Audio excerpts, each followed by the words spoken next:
آج سے 15 साल पहले की बात है। हमारे महल्ले में एक गोरकन रहता था जो फौत हो चुका है। नाम मोहम्मद यूसुफ था।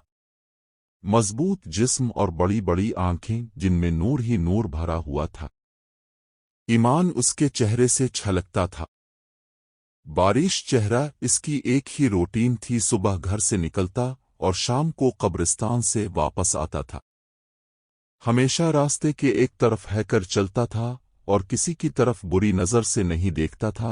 एक दिन महल्ले के पढ़े लिखे लड़के इकट्ठे हुए और यूसुफ से कहने लगे कि अब की सारी कब्रिस्तान में गुजर गई है, हमें कोई वाकया सुनाई।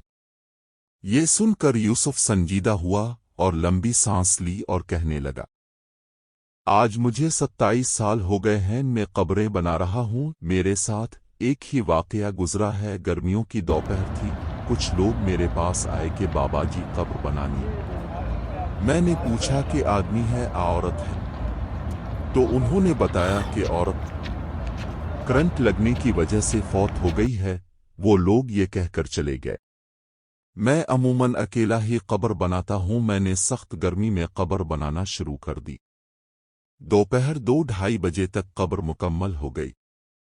कब्र को फाइनल टच देने के लिए मैंने कब्र के अंदर कुदाल मारी तो मुझे ऐसे आवाज आई जैसे कोई शीशे की चीज टूट गई है, और बस फिर खुशबू ही खुशबू फैल गई और कब्र ठंडी हो गई। मैं कब्र में ही लेट गया। बाहर सख्त गर्मी थी, अंदर कब्र ठंडक और खुशबू से भरी हुई थी। इससे मेरी रूह तक खुश हो गई।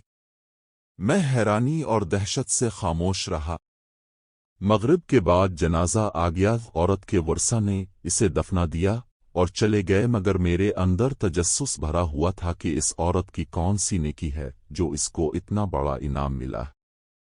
बातों ही बातों में मैंने मालूम कर लिया था कि ये औरत फरीद गेट बहावलपुर के अंदर रहने वाली थी और बिजली के करंट लगने से फौत हो गई है। आबाओ अजदाद यहीं के रहने वाले थे। मैं पूछता हुआ फरीद गेट पहुंच गया और औरत के बारे में मालूम हुआ कि इस औरत का खावंद कुछ अरसा पहले फौत हो गया था। वो बेचारा 6-7 साल बीमार रहा। इस औरत ने दिन रात इसकी खिदमत की। खावंद की शदीद बीमारी के बावजूद उसके साथ बेवफाई नहीं की और दिलो जान से इसकी तीमारदारी करती रही। बावजूद गुर्बत के इसको मेहनत मजदूरी करके खाना खिलाती रही और अपने जज्बात को अपने बीमार खावंद पर कुर्बान कर दिया। जो लोग अल्लाह ताला की रज़ा की खातिर बेलोस इंसानियत की खिदमत करते हैं और अपनी रातें भी अल्लाह की राह में जागते हैं, उन्हीं लोगों के बारे में अल्लाह ताला ने फरमाया है कि मैं ऐसे ऐसे इनामात दूंगा कि जिसको किसी आँख ने देखा और किसी ने तसव्वुर भी नहीं किया।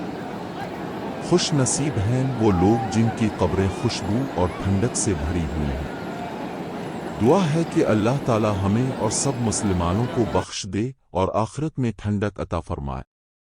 अगर आपको हमारी वीडियो अच्छी लगी हो तो हमारा चैनल सब्सक्राइब करें।